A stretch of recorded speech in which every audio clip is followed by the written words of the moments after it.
황교안 신임 총리는 취임 하루 만인 어제 국회에 출석해서 총리로서는 처음으로 대정부 질문을 받았습니다. 국회 무대에 공식 데뷔한 셈이었는데요. 네, 황교안 신임 총리에 대한 정치 평가와 최근 정치권 흐름 두 분 모시고 진단해 보겠습니다. 서남대학교의 송태영 겸임 교수, 장안대학교의 박창환 교수 자리했습니다. 반갑습니다. 어서 오십시오. 고맙습니다. 자, 황교안 총리가 취임하려면 어제 이제 국회 본회의 대정부 질문에 출석을 했는데요. 어쨌든 뭐 취임 일성으로 메르스 대응 사태에 관련돼서 본인이 적극적으로 임하겠다 이런 모습을 밝혔습니다. 어제 첫 데뷔 무대였는데 일단 그 황 신임 총리에 대한 평가 어땠는지 두 분의 의견을 좀 들어보겠습니다. 먼저 송 교수님. 먼저 언론에 따르면 이제 메르스 사태에 대해서 국민들이 많이 걱정을 하고 그래서 총체적으로 다 국정이 난맥상인데도 불구하고 그러니까 수세 국면이지 않습니까?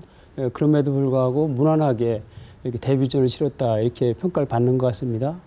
아무래도 그것은 그동안 한 2년 반 동안 법무장관을 하면서 국회에서 나름대로 국회식의 무대 매너를 잘 익숙하게 해서 노하우가 됐지 않았나 생각되고요. 네. 또 첫 번째 취임하기 전에 메르스 병원 현장에 가서 나름대로 대책을 세우고 이렇게 하는 부분에서 좀 준비된 총리로서의 그런 모습을 보이려고 노력한 게 아닌가 이렇게 생각되고요. 네. 앞으로 저 총리는 좀 세종시에서 좀 이렇게 거주하면서 좀 일하는 총리, 정치 총리보다는 그래서 지금 여러 가지 이제 그 공무원이나 부처가 좀 문제가 많다는 국민 인식이 있지 않습니까? 그래서 세종시 현장에서 좀 아우러지고 또 사기도 진작해지고 격리도 해주고 그래서 실질적으로 다 공무원들이 국가 위기에 잘 대처할 수 있는 이런데 중심적인 역할을 하면 대통령하고 역할 분담도 되고 대통령하고 부딪힐 일도 없고 국민들 보기에도 모양새도 좋고 세종시도 안착하고 이렇지 않을까 하는 그런 개인적인 생각을 합니다. 네. 박 교수님은 황 신임 총리의 첫 인상 어떠셨습니까? 뭐 당연한 자세라고 생각합니다. 예. 도덕성, 자신의 도덕성 논란에 대해서 유감을 표명을 했고요.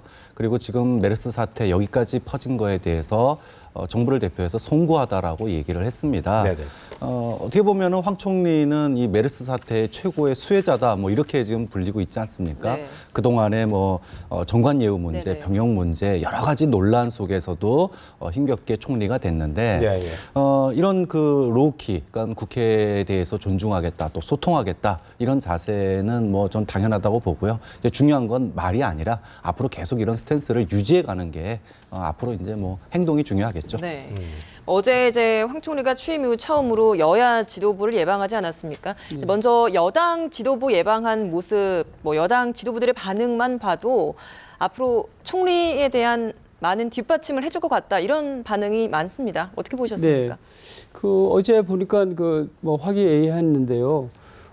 유승민 대표 얘기가 많지 않습니까? 유승민 대표가 여러 가지 이제 좀 정치적으로 다 어려움을 겪는 부분을 많이 부각하고 그래서 좀 박근혜 정부하고 박근혜 대통령하고 좋은 관계를 유지하기 위해서 좀 오버한 게 아니냐 뭐 이런 시각도 좀 얘기하는 것 같은데 제가 보기에는 이번에 사태에 관련된 부분은 유승민 대표의 개인적인 문제보다 구조적인 문제가 아니겠나 이렇게 생각이 됩니다. 그러니까 선진화법이 있어서 야당이 협조하지 않는 한 이제 식물국회가 되고 그러면 국정이 올스톱이 되거든요. 네. 또 야당은 또 그걸 또 기여해서 연계 전략을 가지고서 과도한 요구를 하고 이런 상황에서 실적을 내려면은 누구든지 조금은 좀 부담이 되는 약속을 하지 않을 수 없는 그런 상황이거든요. 그래서 유승민 대표에게만 자꾸 책임을 묻는 것도 좀 한계가 있지 않나 이런 생각이 들고요. 유승민 대표도 좀 힘 좀 냈으면 좋겠더라고요. 네. 박 교수님, 유승민 원내대표의 이 공치사로 볼 수 있는 이 발언 어떻게 보셨습니까? 어떻게 보셨습니까? 아직 본격적인 게임은 시작이 안 됐습니다. 좀 전초전인데요. 사실 그 국회법 거부권 행사 지금 뭐 사실상 예정돼 있는 어떤 수순인데 이거는 유승민 대표 나가라 이 얘기거든요. 유승민 대표로서는 사실 참기 힘든 상황인데 그럼에도 불구하고 이 당청 관계라고 하는 거는 순망치 아닙니다. 입술과 이 치아의 관계인데 지금 여권 지지율이 바닥이에요. 대통령 지지율도 그렇고 이 비상사태 아니겠습니까? 메르스 때문에 그렇다라면은 뭐 아직 본격적인 공천 전쟁이 남아 있는 상황에서 벌써부터 힘 뺄 필요는 없는 거죠. 그래서 새로운 총리에 대해서 뭐 여러 가지 좀 협력과 또 심지어는 야권과도 좀 소통을 잘하라 이런 얘기까지 이제 뭐 여러 가지 얘기를 했으니까 일단은 뭐 덕담을 좀 나눴다. 그리고 지금 청와대하고 상당히 불편한 관계인데 우리 청와대 제끼고 갈 생각 없다. 아직 네. 지금 이 어려운 상황이니까 당분간 좀 함께 가자. 국민들 앞에서 싸우는 모습 보이지 말자. 그래서 좀 유승민 대표 측이 조금 먼저 수그리고 이렇게 예. 하는 모습을 연출한 게 아닌가 싶습니다. 지금도 이제 얘기하셨지만 그 야당과의 관계, 황교안 신임 총리가 이제 그 야당 지도부도 방문을 했는데요. 네. 이종걸 원내대표가 이제 고등학교 친한 친구로 알려져 있습니다. 네. 물론 뭐 정치사적인 이름, 어떤 그 공적인 일에 개인사가 끼면 안 되겠지만 네. 기본적으로 야당과의 어떤 그런 관계에 있어서 좀 더 그 윤활유가 되지 않겠냐 이런 기대감도 있거든요. 어떻게 좀 볼 수 있을까요? 정치권에서 친구가 서로 다른 당에 있을 때요. 그 별로 그렇게 좋은 결과가 나온 적이 별로 없었습니다. 네. 뭐 예전에 그 안철수 뭐 전 후보 논란 때도 뭐 변호사 두 분이 친구라고 그랬는데 서로 뭐 난타전을 벌였었죠. 국민들 기억이 다 생생할 텐데. 네네. 뭐 이종걸 대표하고 고등학교 동기 동창이다 뭐 그래서 둘 사이가 특별하게 뭐 좋거나 그런 건 아닌 것 같아요. 이종걸 대표도 오죽했으면 뭐 정의와 뭐 이걸 위해서 함께 나아가자 이렇게 애둘러서 표현을 했겠습니까? 네. 이 야당과의 관계는요. 특히 이 황 총리 같은 경우에는 출발부터 이미 도저히 가까워질 수가 없는 관계예요. 아시겠지만 이 국정원의 대선 개입 문제를 둘러싸고 선거법 적용 이것 때문에 야권에서는 선거법 적용해야 된다고 그랬는데 당시에 황교안 법무부 장관이 이것을 다 회피했지 않습니까? 이것 때문에 뭐라 그럴까요? 뭐 장관 내려가라 이런 네네. 요구까지 네. 했었는데 지금은 메르스 사태 때문에 황 총리가 좀 자세를 낮추고 또 국민들 앞에서 야권도 싸우는 모습을 보이는 거를 좀 삼가하고 있기 때문에 네. 이 메르스 사태가 조금 잠잠해질 때까지 총리와 이 야당과의 관계가 특별하게 큰 문제는 없을 것으로 보입니다. 네. 하지만 얼마 안 가서 결국 이 둘 사이의 정면 충돌은 예상돼 있다, 예정돼 있다. 뭐 이렇게 봐야 될 것 같아요. 교수님도 동의하십니까, 교수님? 예, 제가 보니까 황교안 총리하고 이제 고등학교 동창지간이기 때문에 또 예. 그동안 또 관계도 많더라고요. 근데 대개 이조 시대에도 보면 세자하기가 제일 어렵다는 거 아닙니까? 그러니까 그 부자 간에도 이렇게 다툼이 있는데 친구라도 역할과 이제 뭐랄까 역할과 입장이 달라지면 예. 경쟁하고 갈등하는 건 이제 당연하다는 생각이 들고요. 네. 또 하나는 이종걸 대표가 컨셉을 잘 잡은 것 같아요. 왜냐하면 일단 그 여당의 총리하고 이렇게 각을 세워야지 이제 그 야당의 그 룸도 생기는 부분이 있고 더군다나 이제 친하다고 다 알려져 있는데 지금 당내에서 소위 친노에서는 이제 비노를 새누리당 뭐 세작들이다 이런 뭐 얘기를 할 정도로다가 이제 당내 그런 분위기가 운운한 그런 분위기가 있는데 예. 거기다 네. 친하다고 되면 안 되죠. 그러니까 각을 좀 세운 것이 전략적으로 컨셉이 맞는 것 같아요. 네. 지금 박 교수님께서 좀 야당과의 갈등에 앞서서 지금 먼저 수습해야 될 것이 메르스라고 지금 언급을 해주셨잖아요. 아니나 다를까 지금 황 총리가 메르스 사태 수습을 위해서 지금 다양한 대응책을 내놓고 있습니다. 지금까지 대응 상황 어떻게 평가하시고 그리고 어떤 부분에 좀 역점을 두어서 이 상황을 수습해 나가야 할까요? 황 총리가 지금 등장해서 그런지 몰라도 대체로 시간도 그렇죠. 좀 언론에 의하면 조금 메르스 사태가 조금 이제 진정세를 예. 하고 있다. 그래서 지금 나름대로 이제 국민들도 다 알고 있고 정부도 나름대로 체계를 갖추고 있고 의료진이나 또 많은 봉사자들이 노력하고 있기 때문에 시기 문제이지 이것은 잘 정리가 될 것이다는 그런 희망을 갖고 있고요. 네. 지금 정작 황 총리 체계가 좀 안착이 되려면은 제가 보기에는 그 경제 문제가 제일 중요하지 않겠나 하는 생각입니다. 그러니까 지금 저성장 또 일자리가 너무 부족해서 이제 경제 침체기에 이제 빠져들었는데 메르스 사태로 다 직격탄을 맞았거든요. 그래서 지금 경제가 어려운데 그 관련돼서 해법을 내는 그런 노력에 집중해야 된다는 생각이 됩니다. 그래서 좀 일각에서 얘기하고 있는 뭐 정치 개혁이나 뭐 사회 개혁이나 이런 쪽으로 가다 보면 조금 국민적 갈등만 일으키고 큰 성과도 없지 않겠나. 그러니까 없지 않겠나. 그래서 경제에 올인하는 총리가 우리가 보고 싶어하는 총리가 아닌가 그런 생각이 듭니다. 박 교수님은 이제 메르스 정식도 문제, 뭐 이것도 큰 과제지만 이 이외에 어떤 부분에 좀 역점을 둬야 된다고 보십니까? 총리가 할 수 있는 일과 역할이 그렇게 여러 가지 해야 될 일이 있긴 하지만 일단 국회법 이 거부권 관련해서는 네. 총리가 할 수 있는 문제가 아니죠.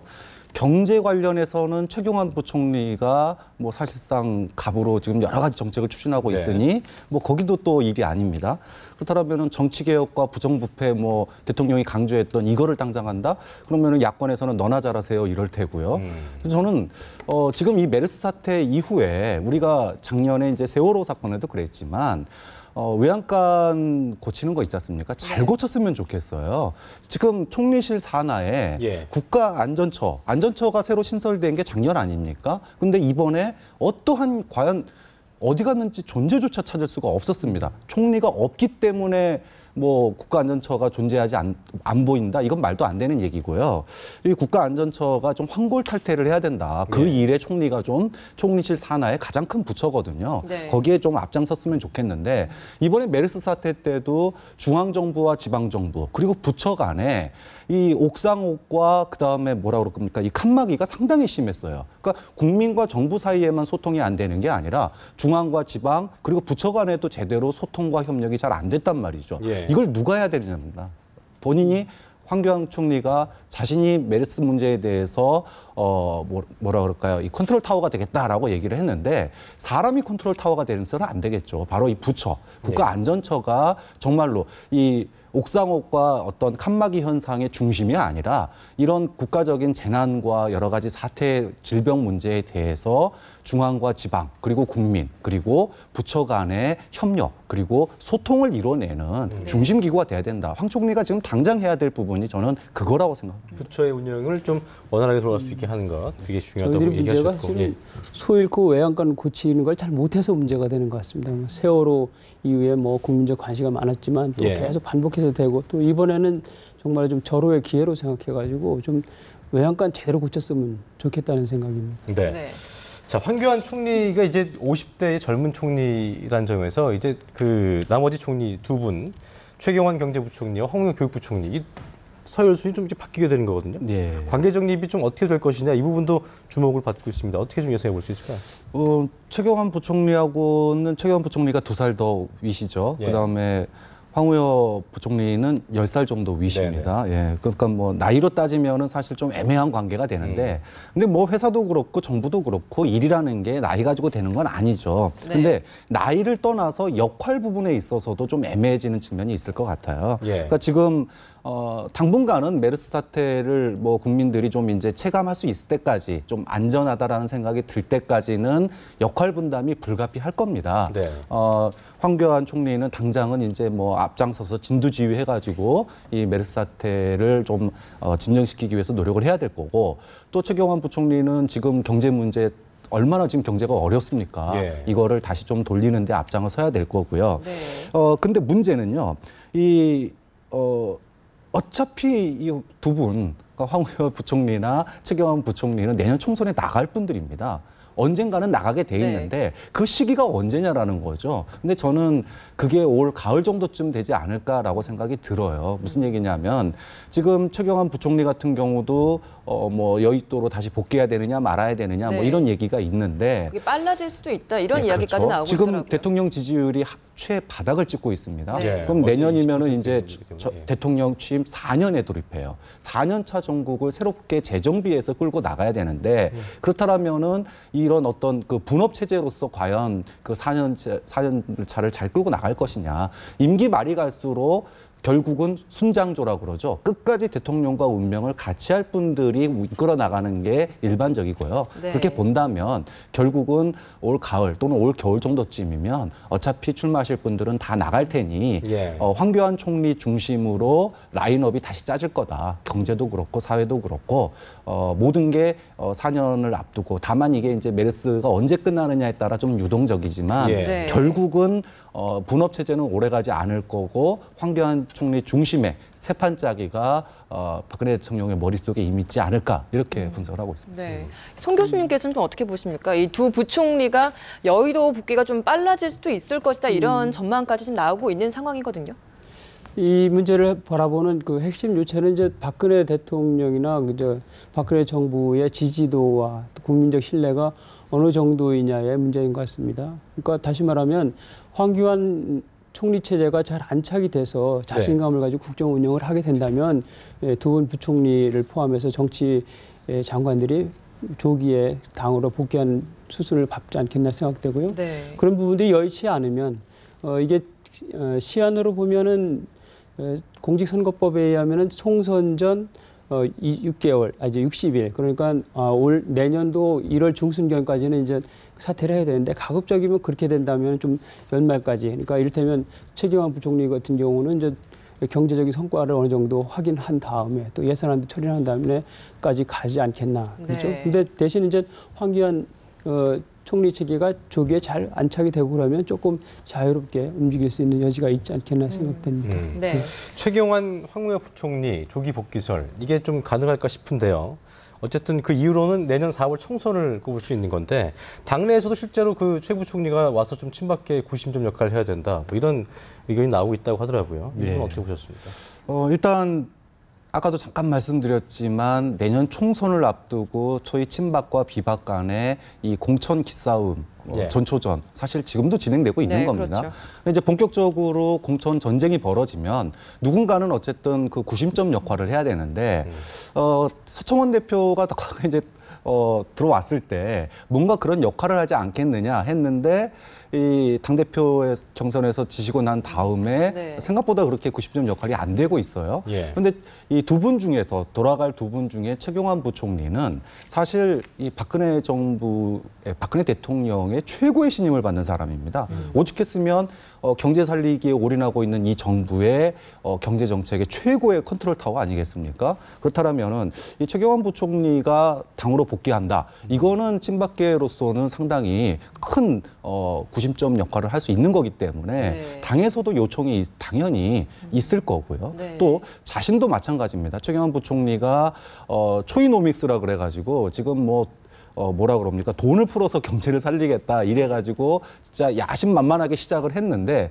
현실은 부채만 쌓이고 있거든요. 또 4대 구조개혁이라고 하는 것도 이게 쉽게 조정이 안 되고 있습니다. 네. 그게 연말 돼서 더 좋아지려는 보장이 없어요. 그렇다면은 뭐 지금 최 부총리가 당으로 돌아갈 골든타임이다 이런 얘기까지 지금 나오고 있는 게 예. 본인으로서도 지금 복귀를 해서 내년에 어떤 그 공천의 어떤 갈등들 이런 부분들에 대한 구심점 역할도 하고 또 뭔가의 당내의 입지도 다시 좀 되찾고 이런 그 시간적인 여유가 필요하기 때문에 제 생각에는 뭐 본인으로서도 그렇고 또 친박계 당 내부에서도 그렇고 그런 점에서 복귀가 상당히 좀 빨라지지 않을까 이렇게 저는 생각을 합니다. 아까도 말씀하셨지만 이제 메르스로 인한 이런 경제 내수 경기의 그 위기 이런 것들을 이제 좀 그 활성화시키기 위해서는 시간도 어느 정도 필요할 거란 얘기죠. 수습을 그런 하고, 그렇죠. 네. 그런 부분들에 있어서 시간적인 좀 여유가 없지 않을까 그런 예상도 나오고 있거든요. 이제 올 9월 때 이제 국정감사가 이제 8월, 9월 달 정도면 예. 시작이 되지 않습니까?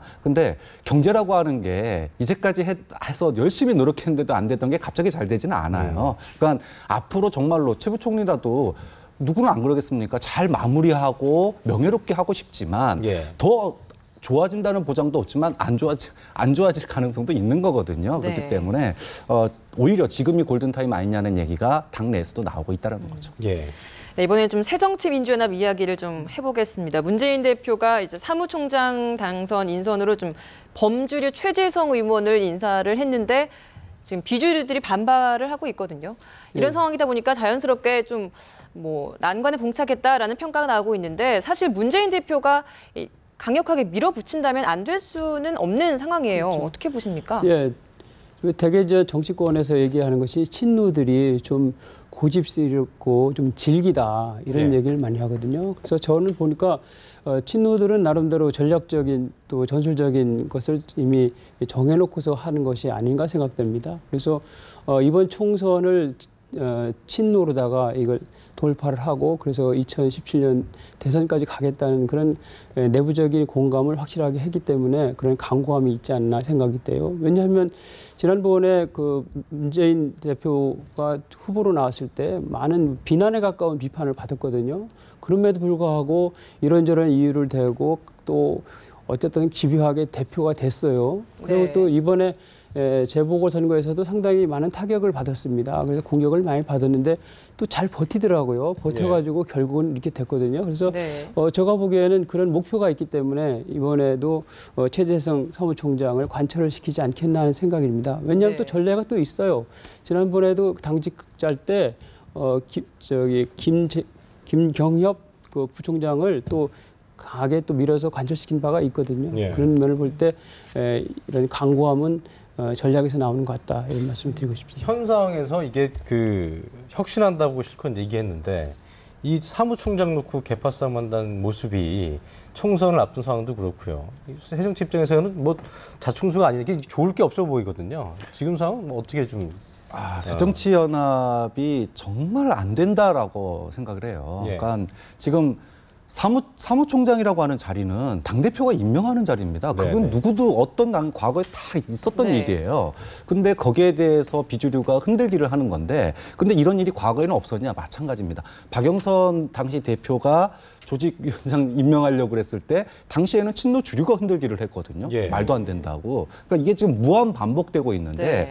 국민들이 혁신을 기대하고 있는데 계속 내년 공천 앞두고 서로 자리 싸움만 지금 하고 있는 거거든요. 네. 그러니까 이게 지금 몇 년 동안 계속 반복되어 오는 일을 지금도 계속 하고 있는데 과연 이거를 갖다가 또 뭐 이거 가지고 뭐 갑론을박하는 모습만 보인다 그러면 친노도 그렇고 비주류도 그렇고 결국은 국민들한테 선택을 못 받습니다. 아무리 새누리당 지지율이 떨어지고 뭐 한다 그래도 이런 식의 공천을 앞두고 자리 싸움만 한다 그러면 결코 대안으로 제시가 안 되는 거고 내년 총선도 또 물 건너가는 거예요. 이런 부분 공멸이라고 하는 부분을 분명히 지금 문재인 대표도 그렇고 또 비주류도 그렇고 좀 고민을 해야 된다라고 봅니다. 네. 새정치 입장에서는 뭐 구태 정치의 타파가 가장 큰 키워드가 아닐까 좀 그런 생각을 좀 해볼 수 있겠습니다.